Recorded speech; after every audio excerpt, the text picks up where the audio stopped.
আসসালামু আলাইকুম রহমতুল্লাহ। আমি লিজা আক্তার আমাদের পেজ থেকে জানাচ্ছি আপনাদের সবাইকে স্বাগতম।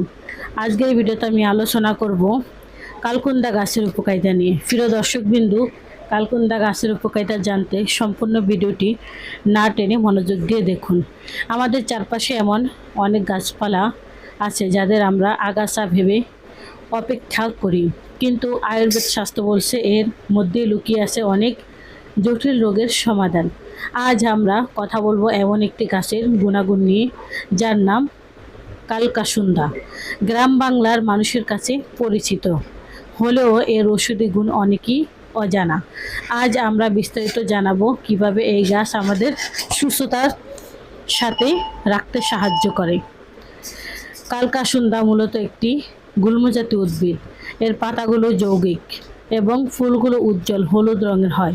আয়ুর্বেদে এর মূল, পাতা এবং বীজ তিনটি অংশই ওষুধের কাজে করে। এটি প্রধানত রক্ত পরিষ্কার করতে, শরীর থেকে টক্সিন বের করতে এবং বিভিন্ন চর্মরোগ সারাতে ব্যবহৃত হয়। 1 নম্বরে ত্বকের রোগ জাদুকারী সমাধান।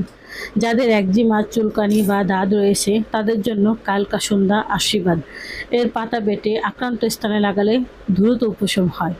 2, শ্বাসকষ্ট ও কাশির জন্য এটি কফ বা মিউকাস দূর করতে সাহায্য করে।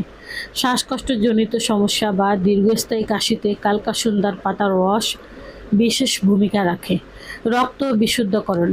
কালকাসুন্দা রক্ত পরিষ্কার রাখতে সাহায্য করে, যার ফলে ব্রণ বা ত্বকের অন্যান্য সমস্যা ভিতর থেকেই দূর হয়। হজম শক্তি ও কৃমি। এটি কৃমিনাশক হিসেবে কাজ করে। শিশুদের পেটে কৃমির উপদ্রব কমাতে লোকচিকিৎসা এর বীজের ব্যবহার বেশ জনপ্রিয়। এছাড়াও 5 নম্বরে লিভারের সুরক্ষার জন্য আয়ুর্বেদ মতে এটি লিভারের জন্য কার্যকারিতা বাড়াতে এবং বিষক্রিয়া দূর করতে দারুণ কার্যকর। ব্যবহারের নিয়ম ও সতর্কতা।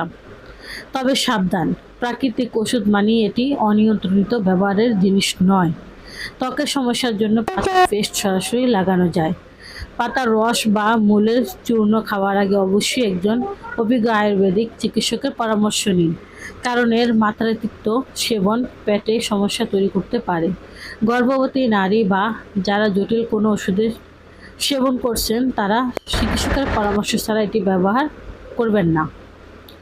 প্রকৃতি আমাদের সুস্থ থাকার জন্য সমস্ত উপকরণ ছড়িয়ে রেখেছে, শুধু প্রয়োজন সঠিক জ্ঞান। কালকাসুন্দার মতো গাছগুলো আমাদের প্রাচীন ঐতিহ্যের অংশ। এগুলোকে চিনে রাখুন এবং সংরক্ষণ করুন। আমাদের আজকের ভিডিওটি যদি তথ্যবহুল মনে হয় তবে লাইক ও শেয়ার করুন, যাতে অন্যরাও উপকৃত হতে পারে। আপনার পরিচিত কোনো ভেষজ উদ্ভিদ সম্পর্কে জানতে চাইলে কমেন্টে জানান। সুস্থ থাকুন, প্রাকৃতির সাথেই থাকুন। আসসালামু আলাইকুম রহমতুল্লাহ। আল্লাহ হাফেজ।